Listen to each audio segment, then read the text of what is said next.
My socks are comfy, warm, woolly, the fluffiness is cozy, and I'd like to ask you, do you think history is repeating, baby cakes, with Ethereum right now? ETH BTC, 2 times before, in both its cycles, the fourth quarter, right before the Bitcoin halving year. So, 2015 Q4, 2019 Q4, Ethereum went down to Poopy Town versus Bitcoin. And then, as we entered the new year, January, Feb, we started to go green. There was a fever, there was a season, friendship and kindness and rainbows and jelly beans, and everybody was holding hands. I said, yes, give me those Ponzi's, give me those altcoins. I want to degen. Do you think it's repeating? I think it's repeating again. We have been shown so many times that the cycle right now is actually 100% on track. Even though we believe at some point it's going to crack, I think it's healthy to remain skeptical. Why? There will be a point where something shifts. We don't know. Is it going to shift up to break out of the cycle, or is it going to shift down? Now, seeing our bad luck for the past 2 years, it feels like it's going to shift down when we want it to go up the most. But I'm still going to hold out. You never know. Markets always surprise you. This ETH BTC chart is extremely important because it shows you risk on. I want you to know risk, friends, on. O-N, on. Opposite of off. When Ethereum is going up against Bitcoin, it's a sign from the market. We want yield. We want leverage. We want smart contracts. Ethereum carries a bit more inherent risk than Bitcoin because it just does a lot more things. And with that, we attract attention from all the people who need to get higher gains than the standard of the industry, which is Bitcoin. There's going to get more people. The yield farms, the mid-curve, the DeFi Ponzi's, all of these start to come out when Ethereum goes up. We need it to flush up higher at some point. We need the story to continue. 2024, don't forget Ethereum has a lot of burning going on, and it offers you yield that you can access yourself. You can just buy staked ETH. This whole decentralization and ETH and centralization argument, you already know. People coming in, we don't give a damn. Who cares? Give me the yield, man. Give me the yield. But we've got to educate people. Hey, there is a point here where you really got to think about that yield you get, because if you're just chasing yield on an exchange, you can get wrecked because most of the time the yield is unsustainable. And when we're talking about yield and leverage, people think Bitcoiners are immune to that. No, they're not. This is Michael Saylor. He's a Chad on the sphere. Okay, literally, he risks, friends. Can you please have a look here? This is $5.5 billion. The guy risked $5.5 billion just to get some extra leverage and long, get some Bitcoin love, get some digital New York real estate cybernetic hornet's nest. That's exactly why he's here, because holding spot wasn't enough, was it? Try tell this guy you should have 1% of your portfolio in Bitcoin. I love what he did. He discovered it and he said, well, 1% is not enough. 100% is the right number. That's what you want, man. That's what you want. And it's sad because people are going to get destroyed in the next cycle. But hey, this is how the cycles continue. You see someone winning and you're like, wait a minute, what's the right allocation? I am waiting for the day where they bring him out on TV and they go, well, you know, Rocca Negra and all these other people, they're investors that are recommended 1%. He's like, 1%? We're all in, baby. What do you mean 1%? You still have 99% exposure to an infinite supply piece of poop fiat money. Now, he's not going to say it like that, by the way. He's going to be more pragmatic about it, but he's going to say it's the purest form of money. Listen out for one thing he says. He might say something like, well, if you have 100 days in the year, imagine using a car to go to work one day and then you walk 99 days to work. He'll say, well, that's inefficient. Why would you do that? Just use your car every day. So that's basically, he's going to use these like mathematical real world examples to try to convince everybody 100% is the right allocation. I hope that'll be fascinating if we can get that. I really want Bitcoin to go above 80K. I really do. Because if Bitcoin can get to like 120K even, Ethereum might be 12 to 15K, and we can get 50Xs everywhere in crypto. And I know 50X is very achievable and reachable for everybody. So just have a think about this, right? The fact that Michael Saylor did leverage on his 5 billion is evidence. All of us have this degenerate sickness. We love risk because we know, friends, inflation. Habib, do the numbers out.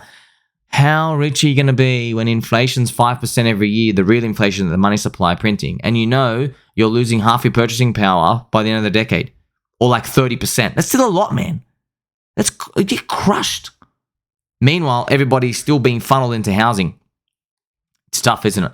That's why it's fantastic to see that crypto is a religion, and having spot just isn't enough. I mean, look at it. Just the chads on top. They're like, yeah, get some leverage. We almost bankrupted El Salvador. We're taking over the world. All of Bitcoin, all of Ethereum, all of crypto. When the green candles come, there's less fighting, friends. Don't worry about these. You see all the sins of the bear market and the fighting, it goes away. Why? Because there's a whole bunch of new people doing whole bunches of new things. Like they bought JPEGs. Think about this.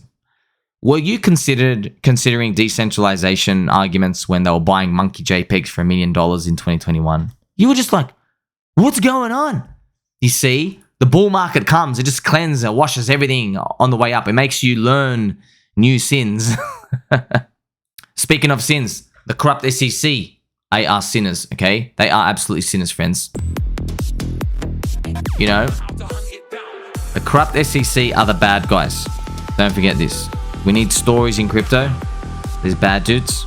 We need to overcome them. And I want you to think about this, right? If the SEC is on someone's side, we know that they are compromised. All right. I get asked this quite often. They go, well, why do you keep talking about the SEC? Habib.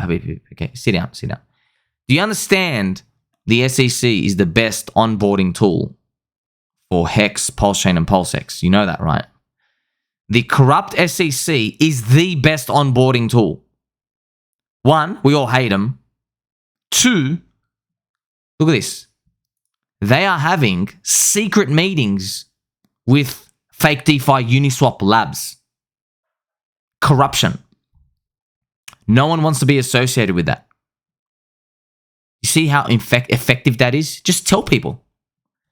Fake DeFi Uniswap labs are having secret meetings with the corrupt SEC, who we know are known for corruption, incompetence, taking sides, picking sides. We know they are compromised by the banking cartel, the bug eaters. We know JP Mosquito use them as their henchmen. We know Goldman Slugs do it as well. They're all part of the same crew, by the way. They're all private owners of the US Fed. Okay, just to let you know. This is the best onboarding tool. It's fake DeFi. The corrupt SEC associates with you. Okay, you are fake DeFi. Thank you for letting us know. So now we have this beautiful, green, lush lands.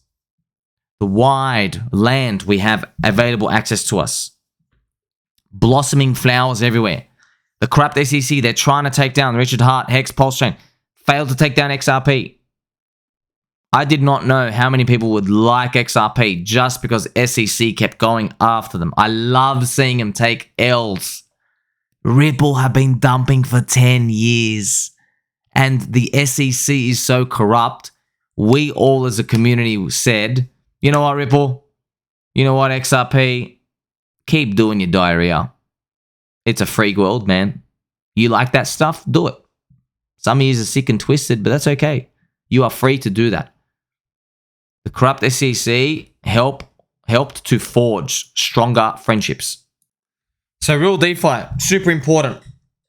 Easy onboarding, easy marketing, effective messaging, the loud megaphone. It's so easy to say. We don't want to sit here listening to somebody speak for like 15 minutes about some explanation. No, just tell me good, bad, black, white, green, red, opposites and contrasts, real DeFi, fake DeFi. We know this. We see this. That's why I'm here. That's why you like, subscribe, belly button. I appreciate every single one of you. Okay. In the land of crypto, you have to help your fellow brothers, sisters, squirrels, pups, ducks, everybody in between. Okay. In crypto, you have to own your own keys, self-custody. This is super important, especially for onboarding in real DeFi, because the only reason why real DeFi is effective is because, why is it real? It means you really own it. It's actually yours. No one else owns it. No one else can control it. In Boomerland, though, you own nothing. They have a DTCC. They have a New York registry. It's literally a database in New York. It's a computer in New York, and it says, okay, Jerry, you own 5 Apple stock. Jenna, you own 2 Amazon. I can change it now.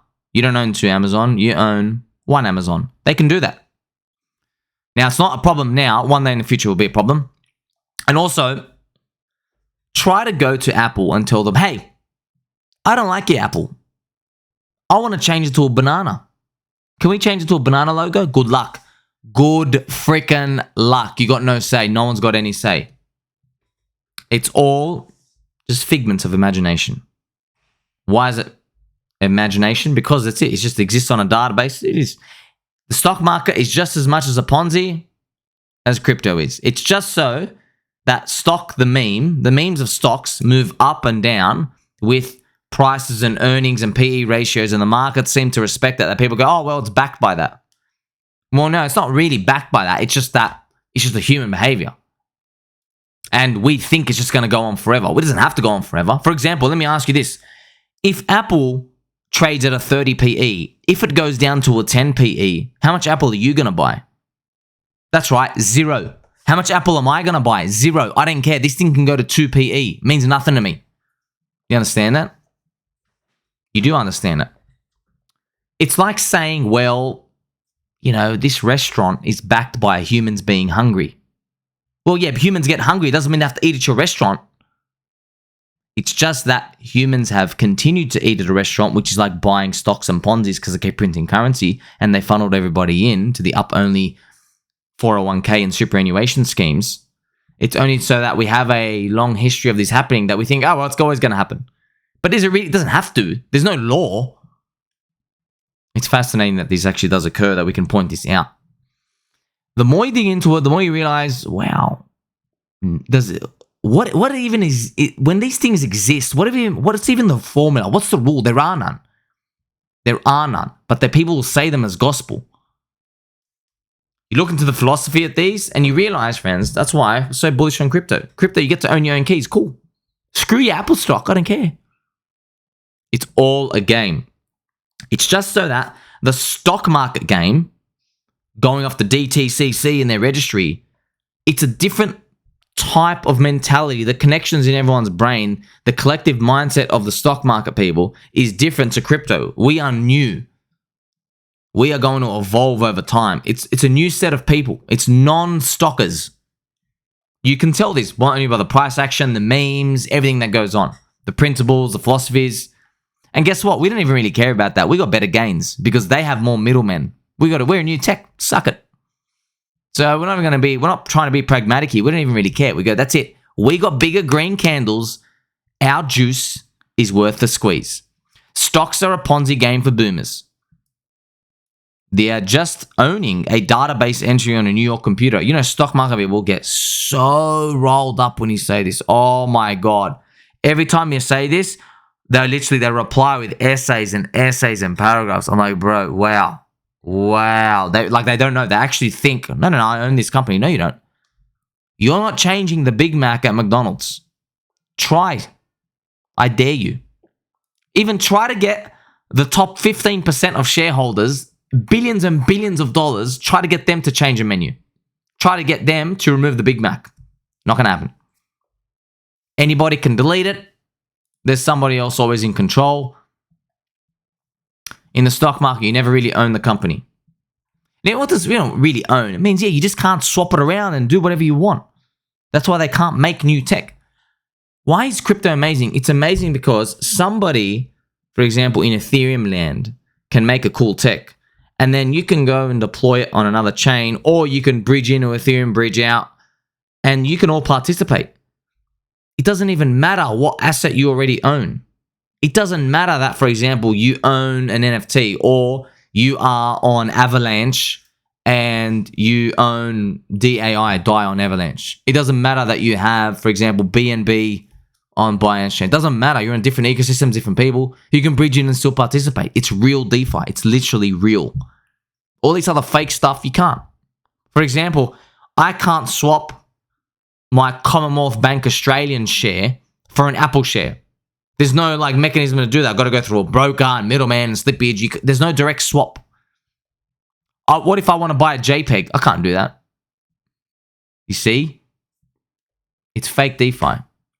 And it's really old DeFi, but we'll just call it fake. We'll call it fake now, okay? So we now know in the stocks, you don't even own a company. This is the best onboarding. You don't actually own it. They all just pretend like they do. And guess what? Most people, they'll look at it and they go, nah, I don't buy that. That sounds a bit too anarchist. It doesn't matter. Crypto goes up more. We are pumping so much harder than what stocks can do. We're smaller, less middlemen, no middlemen. Over there, they just own a piece of paper and they're hoping that the Ponzi continues just like everybody else. So you're playing the same game.